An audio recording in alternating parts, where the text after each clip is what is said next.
Hey skiers, I'm Jeff from SkiEssentials.com. And I'm Bob. How's it going? Bob and I are here today to do a 2025 Faction Prodigy 1 review. Couple quick things. This is the first time that we've ever done a long-form Faction review. Yeah, pretty interesting. Yeah, and the reason is because we get a lot of comments from people like you asking if we could do more content on Faction. We've had them in our ski test for 3 years now. We've had them in various comparisons, but yeah, I'm excited to do some long-form Faction reviews. Yep. They'll be a little bit different than some of our reviews. They will be a little bit more personal and I'd say like a little bit more subjective because this pair of skis belongs to me. And then you've got a Dancer 2 that belongs to you. Yep. And then I've got a Studio 2 that belongs to me. So we kind of took the skis that we thought matched our personalities and skiing styles. And yeah, we'll do some individual testing. And then I just put this in my written review, Bob. One of my season goals is to get you on a 184 Prodigy 1 mounted at the classic line and make you ski moguls all day. All day? Okay. I don't know. As long as you're willing to do Sure. it, because that's one of the things that I think this ski kind of excels at. Yeah. And would get even better. I'm up here at the new school line, which we can talk about in a little bit. And then the last thing I'll say before we actually get into the review itself is this is one that I wanted to do more as an on-snow review. The weather didn't really cooperate. Today is not a good day to film ski content, which is too bad. So we're going to do it here in the studio instead. Thankfully, I've had a lot of time on snow with them, and we filmed a ton already. So Yeah. It's going to be a pretty full review. Yeah. So that's it. This is the ski. I'll start by talking about shape, Bob, and then Sure. maybe you can take us through construction. And then we're going to do this kind of in a Q&A format because obviously I've been skiing them and Bob hasn't. So it is a twin tip. It's 88 underfoot. It is a directional twin tip. I measured the tip and tail rocker and I measured it out to be about 30 centimeters of tip rocker and about 24 centimeters of tail rocker. So that's kind of your directional format there. And then like really high camber height. Yeah, we've noticed that about a lot of Faction skis, is that Yeah. they really do rely on some good positive camber. Yeah. I didn't measure it myself. I relied on our friends from Sooth Ski, who actually come here to do a lot of their ski measurements, and they measured it out to be 9 millimeters of camber height. So about a full centimeter of camber, which is a lot. 17-meter turn radius. This is the 178. There's a good amount of like taper, that goes along with that rocker. I'd say like right where the rocker starts is where the taper starts as well. And the same is true in the tail. You just gonna get that like nice little taper there right at the end. Did I mention turn radius? These have 17. You said 17, yeah. 17-meter turn radius. And then there are 3 mount points here. And this I thought was kind of interesting. The furthest forward, which is where I have my bindings mounted, is called the new school line. That, by measuring, is 3.5 centimeters back from true center. Do you remember the difference in tip rocker and tail rocker dimensions? I wasn't paying attention. Perfect. So there was a 6 centimeter difference in like the tip to tail rocker. So, you might think like, oh, it's a twin tip and like designed for some park skiing. 3.5 sounds kind of far back for the furthest forward line. But that, by my measurements, is only 0.5 centimeters behind the center of camber. Right. So you don't really want to ever go further forward than that. So if you're a park skier and you're considering going further forward, I would not do that, and that's why. So minus 3.5 for new school, minus 5 for progressive, and then minus 6.5 for classic. So you often see centimeter increments on a ski for mount points. This is actually 1.5 centimeter increments. I wish they called it old school instead of Classic, Yeah. new school, progressive, and old school. Yeah. I agree. They've missed opportunity there. It's all right. And that's about it for shape. You know, it's a pretty straightforward ski. It's an 88 underfoot twin tip. Yeah. Here. Thanks. And construction-wise, it is pretty interesting. There are a few standout features of this thing from a build perspective, notably the blend of poplar and ash in the wood core. And this will come up in my hard-hitting questions for you, Jeff, about Sure, I'm excited. The addition of the ash to a twin tip and how that contributes to its overall feel. But you do get that denser ash wood that we normally see reserved for front side on-piste racing skis, stuff like that. So interesting to see it kind of fall through into a twin tip ski here as well. Then they also have carbon and rubber stomp pads, and those are two 600 millimeter long, if my estimates are correct, yay long, I would say. Do you want to, all right, let's see how my 60 centimeter measurement is. You're a little long there, A little Bob. long. You're more at 70. That's not bad. Sure. All right, so 60 centimeters long and 1.5 centimeters wide, and just a mix of carbon and rubber in there along the strips, and that just provides some extra density to the underfoot zone. When you're landing big tricks on firm snow, it's going to take a little bit of the sting off, and hopefully that carbon adds to a little bit of the zip underfoot, which I think is a nice feature of an 88 millimeter twin tip, and I will certainly get confirmation from you on that later. Yeah. And then they just have other kind of, park-specific or rail-specific boosting technologies like thick 2.5 millimeter edges. And then they also use their XL sidewalls, which to me just means a thicker sidewall. So it just extends a little bit further into the ski. All of that is to just protect and add durability to the sides and the more vulnerable areas of the ski. Yeah. So, other than those kind of two outstanding things, it's pretty standard, twin tip construction, but nice, even, progressive flex, which I think is pretty interesting. And good rebound. Yeah. There's more energetic skis, like if you flex like a head core and then let it go, it snaps back immediately. But there is a good amount of like rebound and energy in this ski. One thing I'll add, I can't remember exactly what they call it, but they call it like mini cap. Yeah, I would say it align. Can you tell if it aligns with that rocker? Yes, it does. Yes. That you so eloquently measured? The vertical sidewalls? Yeah. Yeah, so it is a vertical sidewall ski, but then they have this slight little wrap of the top sheet that like is hard for me to even consider it cap at all. And I think that's why they also list like vertical sidewall plus mini cap. And that's really just the intention of that is to reduce top sheet chipping.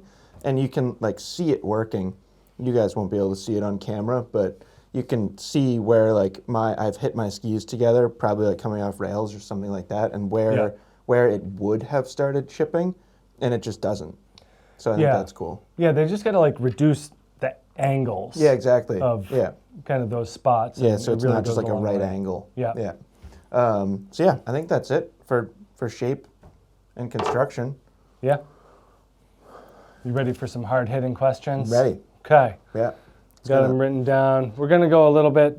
So my questions go on-piste, off-piste, freestyle, and then some comparisons. That's perfect. So just giving you a heads up, we'll go from on trail and moving forward there. Yeah, and I did not. These are not pre-approved questions. I could be put on the spot here. I'm not out to get you. Okay. Okay. On-piste, on trail, looks like a smooth and easy initiation. And this is like me watching you ski and yes, sure. watching you on film. Looks like smooth and easy initiation. Does the mid-body hold up to higher angles and speeds? And then did you find a limit in terms of sturdiness, especially given that we have kind of early season conditions on groomers? Like we haven't really had a smooth and flat and predictable groomer. It's been we had like one day, Yeah. and I was on these, so that will be some of the footage that you're seeing. So I think I got your question. okay, so I'm interested in how the mid body holds up, because this is pretty clear that it's easy to initiate. But how does the mid 75% hold up to higher edge angles and higher speeds? Pretty darn well. That's my initial answer to that question. And one thing that I'm going to add before I get to the rest of it is I skipped over this in shape. There is like a slight elliptical side cut. Yeah. So like the tips have a shorter turn radius than underfoot, and they're also, like you were saying, like a little softer, and then it kind of stiffens up underfoot there. Yeah, I mean, like just looking at the ski, especially underfoot, it is a true vertical sidewall ski with ash in its construction, with carbon in there, that's 88 underfoot. So it's like, it's pretty hard to take that and twist it. Right. You know, when talking about torsional stiffness, like a narrower ski is more torsionally stiff. So I was quite impressed by its carving ability. I think like, yes, there's a limit, you know, like I skied these one day, and then the next ski I skied an Anomaly 88. Right. And like that's not a fair comparison, like flatter tail and metal and stuff like that. But it's hard for me to think of a twin tip in this width that carves better. The ski that kept coming up in my head, because I said something similar in the written review, is like Miras Core. But then like that's not fair, because that's 13 meter and like just wildly different. So yeah, it's tough. Like, and it's kind of an interesting thing, because it's a twin tip. It's not really like designed to be great at carving, or if it is, apologies to Faction, but like that's not what I think of when I think of a twin tip. Yeah. But it does it really well. And then like it's very intuitive, because the engagement, like you were saying, is pretty easy from the not only the flex of the tip, but also the shape of the tip. It's predictable in how it kind of like interacts with and engages with the snow. There is definitely a limit that you feel more from the tail, and that's partly like a nature, or part of the nature of moving a binding forward on a ski like this, is like the tails get a little looser. That was kind of part of my next question. Is that still an on-piste question? It is. I'm just going to ask it because you're moving that direction. Sure. But like, how does the rebound compare to some other skis? And like without jumping ahead too much ahead to comparisons. Yeah. You had mentioned the Miras Core.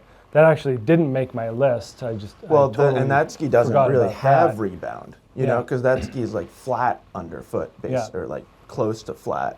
So that's awesome on these skis, and that's like watching the footage back, and I definitely felt this way skiing them, is like the amount of times that the ski is physically in the air when transitioning from one carve to another was like eye-opening and surprising and kind of fun for me. So it's like the rebound is sweet. That's like kind of the best part from like a carving perspective, or really any frontside on-piste perspective, is the rebound and energy. And like off the charts. I have more experience on the Prodigy 2. Yep. Which doesn't have the same build. Yep. And was not like overly impressed with the rebound of a Prodigy 2. The ski very differently. Yeah. Because that ski doesn't, I don't feel the same, I don't know the word I'm looking for, tenacity. Yeah. Doesn't have the same tenacity on a groomer. And I'd assume that that's part of the build, the addition of the ash, and then just due to the narrower width. And it's just science. Yeah. It's physics. Right. Yeah. That's about all I had for on-piste. So before we get, can I add in a thing? Yeah, sure. Because we've only talked about carving. Yep. And that's only a part of on-piste skiing. The skidded turns are far different. Far more interesting? Interesting, yeah. In both a positive and a negative, I would say. So that was like very snow condition dependent for me, is if the snow was basically just good, if it was good at all. Yeah. So if it was like a nice predictable groomer, or if it was like softer snow but good soft snow, then it does really well. You know, the taper shape and the rocker shape, it does let the tail flick out, And then the rebound is like beneficial because it's getting you into the next turn quicker. Like you make a skidded turn, it pops back and you're right into the next one. If the snow was bad, it got a bit twitchy. Yeah. Because it's so reactive and because there's that much camber height, there were definitely some times where I was like, I had to just be a little bit more careful. Yeah. And like the thing that was interesting to me is I also skied this back to back with the Studio 2 I have, and that ski is a little stiffer, it's wider, and it has more rocker. And in those like bad snow situations, that ski is happier to be sideways than this, where this like, you know, you get moments where you're like, whoa, Yeah. what's it doing? So I just thought that was interesting. Well- so like very snow condition dependent. Yeah. And like we have very early season conditions here, which, you know, you get like a mixture of man-made and natural and then like some ice chunks, and Right. not too many skis handle that well. But I found that with the Studio 2 going wider was the big thing. It's always interesting seeing how skis blend camber with flex. Yeah, And how exactly. some are flexible enough to easily dispel with the Correct. energy of the camber. Correct. And others you kind of have to Yes. be more delicate with. This one is right on the line. Yeah. Like it's not bad by any means, but it is stiff and responsive enough that you have to ski with some of that delicate feel. Yeah. All right. Good answers. Thanks. That was and that covers like pretty much all of my on-piste thoughts. Yeah. So off-piste, kind of consider that to be bumps, trees, and other interesting zones. Yeah, and like deeper snow, I would say. Right. Yeah. Variable snow conditions Yeah. and terrain. Yeah. That's what I meant by interesting zones. Sure. Do you think this is an appropriate option for non-park skiers? So this is billed as a directional twin. Yeah. Does it extend beyond the park to the point where someone who's looking for an all-mountain ski at 88 would be satisfied in an off-piste situation? So bumps, trees, variable conditions and terrain. Yeah, I think like yes and no. It's skier dependent. So not a park skier. Yep. So someone Yeah. who's, I would say an adult, Yep. who's looking for an all-mountain ski. Yep. Because it's billed as a directional twin, Yep. will this satisfy their off-piste needs? Yeah, yes and no. And I mean that in the sense that, like, you, Bob, I am convinced with a 184 at the classic mount Yeah. would love it. I mean, I used to ski on stuff like this all the time. Well, and you've skied a Prodigy 1. I just don't think you've, like, logged a lot of mogul time Right. on it. So that type of skier, yes. But, like, not too many people have such technical mogul prowess as you do. Yeah. And like, so you would take the energy and rebound and like harness it and use it to your advantage. Where I would say that most skiers looking at this as a non-park, all-mountain, off-piste ski, you're gonna have a much better time on the Prodigy too. Yeah. Like just bumping up the width. And then like, you know, if you're not benefiting from the quickness of the 88, which is where I think about somebody like you, then just go wider. Right. Because it's going to be that much more compliant, that much more forgiving, that much easier to throw it sideways. So I hope that answers your question. Did you find that the ash was inhibited the off-piste No. performance at all? No, I don't think so.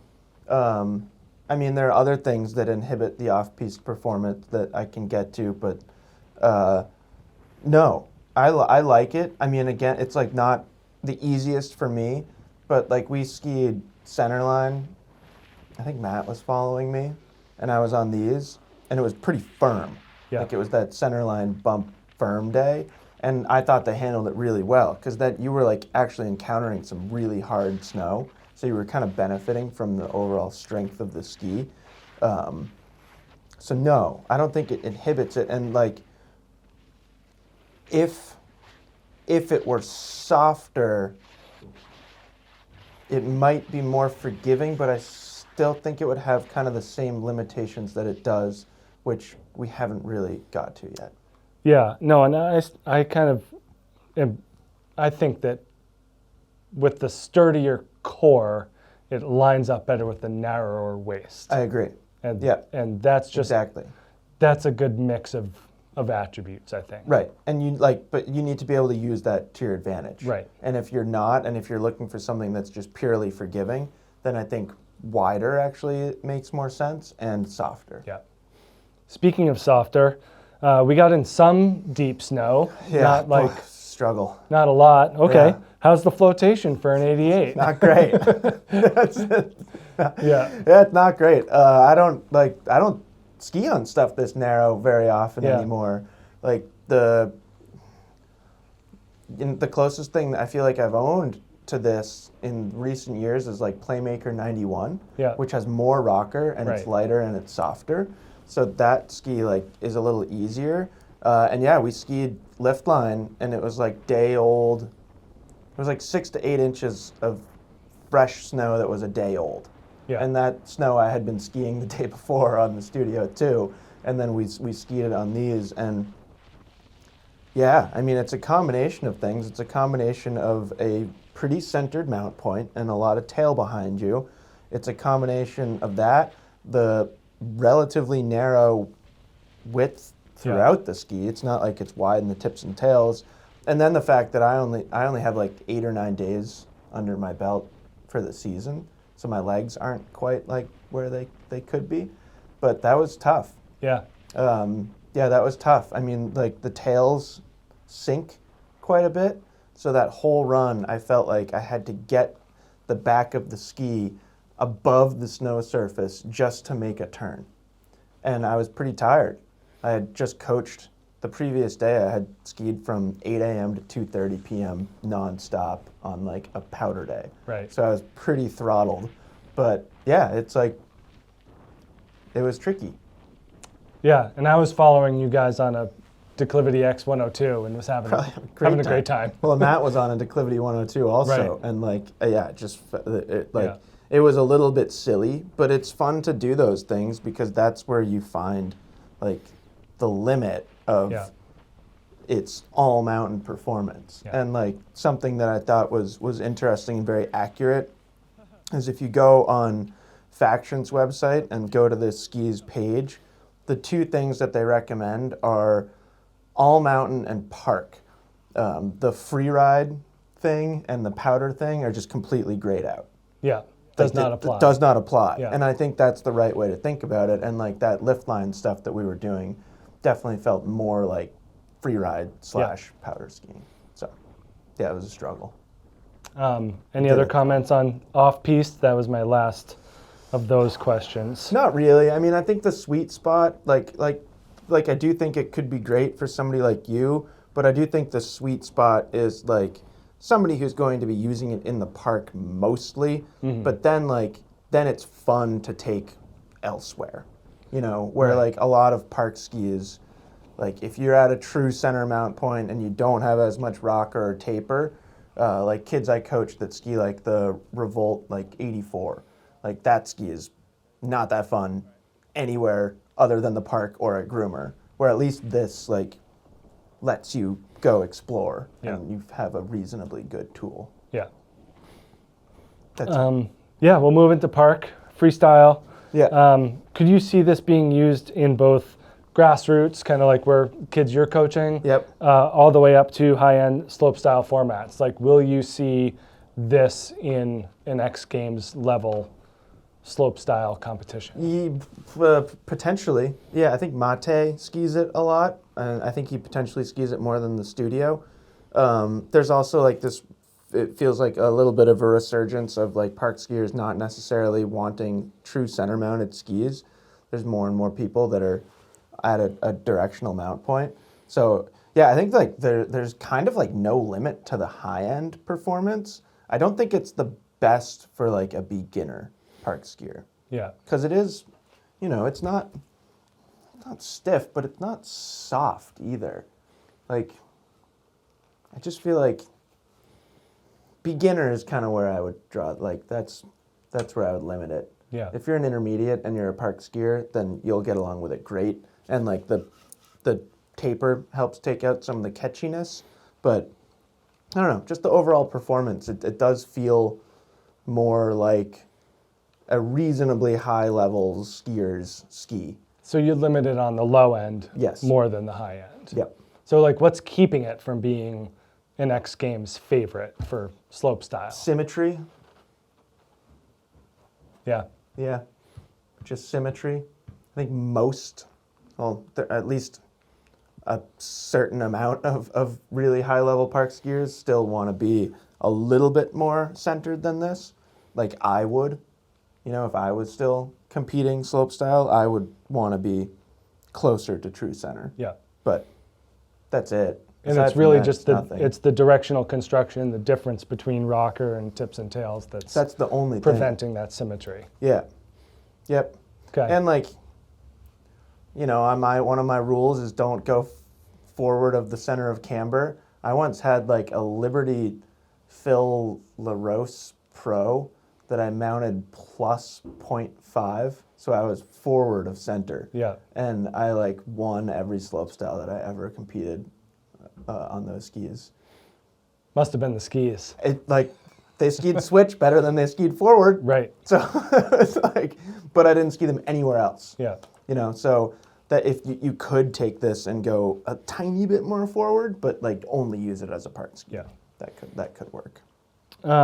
Speaking of switch, Jeff, looks easy to switch it up. That's Yes. kind of what I saw from following you and Yes. watching the footage. So easy to switch it up. Does it ski predictably Yes. in a backwards sense? They ski switch phenomenally. Okay. And they are, you nailed it. Like some skis are easier than others to get from forward to switch and then back again. Yeah. And this one does it really well because you can use the camber and the pop to kind of just get your skis off the snow really quickly. And then you can also benefit from the rocker and taper. Like you're not like fighting something. So you don't find that the camber gets in the way and like gripping on to No, the snow? no, because it only feels like it's gripping when you don't want it to, when you're in variable snow conditions. And in those situations, you're probably not just like throwing your skis switch. Right. Because it would be scary. So known switch entries and re-entries. Correct. Yeah. That's my assessment. But yeah, the ski switch, great. We've had no big park jumps yet. No. Any predictions? I think they're going to be really good. And like that's another thing that I put in my goals for the Prodigy 1 this year is I'd love to get you on it on a 184 and further back mount point and go ski bumps. I will it'll be easy for us to put together like an on snow park specific review. I think they're going to be great on jumps because it's like that's like the ideal jump flex pattern for me. And width? Like, do you like this width for big jumps or? I used to. Yeah. We'll find out. All right. I haven't really like hit jumps on skis this narrow very much in like the past 10 years, which is wild. Yeah. But it's like the ideal flex pattern because it'll like absorb, it'll caress you into the landing, but then it's stiff enough. Like we've talked about, skis like the Playmaker or the Reckoner 102 that can like wheelie out. This is not going to. This is going to feel super supportive. Rails, we got a few little rails going on. Yeah. They seem good. Any issues? No, it's great. Yeah. That's one thing that's awesome. Like I don't normally, I'm really benefiting from the quickness of an 8,800 foot ski, and they feel great on rails. There's a little bit to say about being more centered, but I haven't found any issues, and they've been a really good early season tool for me, in and out of the park, but in the park too. Like I have to kind of try, because they're narrow and there's camber, and you have to be like pretty precise. Right. Where some of my other skis, like Reckoner 102, I can just go out and ski completely loose and just kind of like let the ski like fix my mistakes. Right. Where this you have to ski with purpose, and I've really been enjoying that. And that was kind of you answered my follow-up question of how's the balance at your mount point, Yeah. specifically to rails. No major issues. Yeah. Yeah. I don't think it's throwing things off too much. We talk a lot about buttering of skis, Ooh. and that's like one of my favorite questions to answer from people on the internet. It comes up a lot. Is how well the skis butter. Rate the butterability on a scale of 1 to line blend. 3. But it's ability dependent. Yeah. Is that a 1 to 10? 10 is line blend. 10 is line blend. Okay. I figured that would be assumed.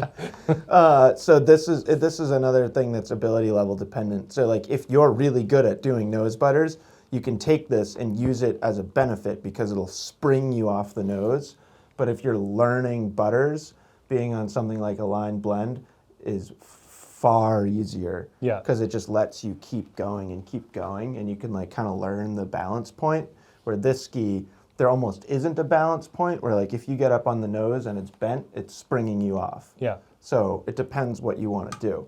Like if you want to hit a big jump and do a nose butter triple cork 60 and 20 whatever, I think this would be great. Sure. If Yeah. you want to like learn to do a nose butter 3 on a mellow roller, this will not be the easiest. Yeah, and I guess like, we kind of joke about buttering as being a universal term for flexing the ski while you're doing tricks both on a jump, onto a rail, or just groundwork. Like I feel like the term gets... I think that's the public use of the term That often, seems- but that's not how I use it. Right.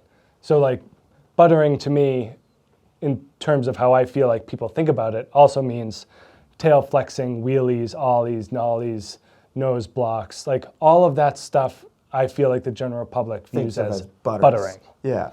Where to me, there are 2 butters. There is a nose butter where you initiate a 180 and your ski is basically at that angle, Yeah. and then you're at your 180 and all of your weight is on your tip, and then you do a trick out of there. And then the opposite of a tail butter, which is the same thing but the opposite of initiate a spin.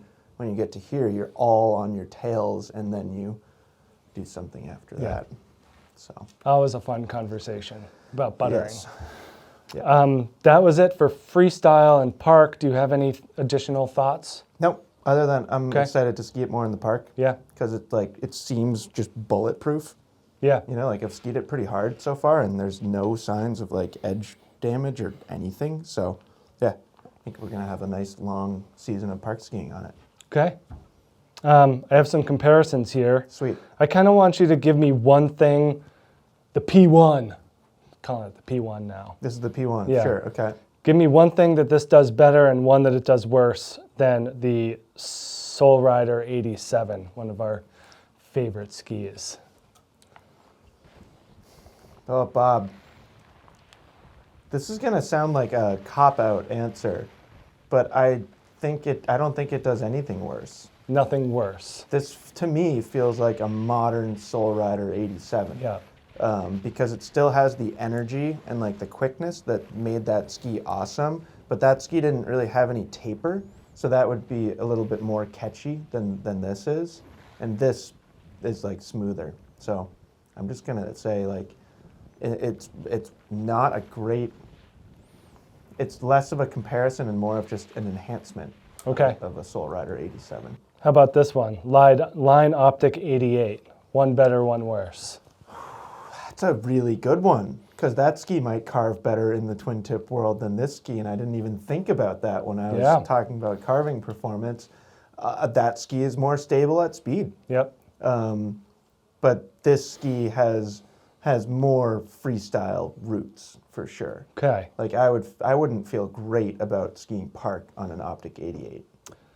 No, it definitely, it has like the guts of more of an all-mountain Yeah, ski, but totally. in a similar shape. Yep. Atomic Bent 90, one better, one worse. Carving considerably better here. Like compliance in variable snow, bent 100%. Yeah. With the Horizon Tech and like softer flex pattern that you can put sideways, and it's like, oh, okay, I'll just go sideways down this for a while. Studio One. Studio One, I like regrettably haven't skied that much, Okay. but Can you glean from a Studio 2? it's hard. But no, I can answer your question. Studio One is, to me, the superior park ski because it's more balanced, it's more symmetrical. Yeah. This ski is hands down better, moguls, trees, stuff like that. This to Studio 2 felt very different because that starts to feel like a free ride ski to me. We've talked about this ski once or twice so far, the Elan Playmaker 91. That ski's lighter and quicker and more agile and more surfy because it has surf rocker. They put the name in it, so it does it. It has to do it. Yeah, exactly. And then again, this ski is just more stout, more robust, more grippy at high speeds. We had a couple more. Okay, this is fun. Vocal Revolt 86 and 90. So start with the 86. I mean, like that's basically like the ski I was talking about before that the kids that I think I said 84, not 86, but like that ski is like it feels more like a dedicated park ski to me. The shape, there's like no taper, so that ski it's cheaper too. So this is gonna be a weird answer, but it's like that's all part of it. It's like more valuable from just a pure park perspective. Yeah. But then this can't, or rather, that can't compare to this ski's all mountain capabilities. And then like Revolt 90, that's more like Studio One. That's symmetrical and center mounted and softer too. And like not as much torsional stiffness. The amount of torsional stiffness in this ski is impressive for a twin tip. This one I think is most similar, but you can correct me if I'm wrong. Armada ARV 88. Yeah, I mean, that ski is like more symmetrical too, but that is one of the best comparisons to this ski aside from that. Like flex pattern, overall feel, combination of attributes, pretty similar. I would just similar answer there. The ARV 88 is more of a dedicated park ski. This is a better all-mountain ski.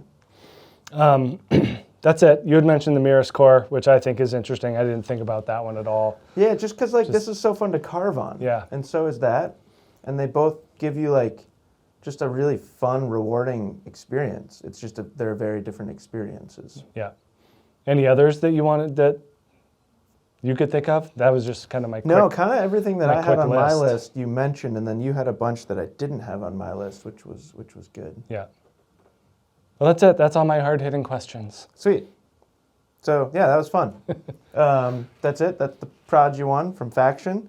We'll do more on it this season. It's been, at least for me, it's been a fantastic early season ski, like I was saying, and looking forward to skiing it more. And at least for the meantime, I'll probably switch to a little bit more Studio 2 time. Yeah, and it's interesting to kind of see how even within the same company's twin tips, how they're very, different. Very different. Even like a different feel or like a different sound. Yeah. Like this is like pretty damp. Yeah. Where that Studio is like more pingy. Yeah. Carbon based. I haven't skied it since it was the Mana, but I remember it being very sturdy. Yeah. So yeah, that's it. Let us know if you have any Faction Prodigy 1 questions, and we'll talk to you soon. Bye.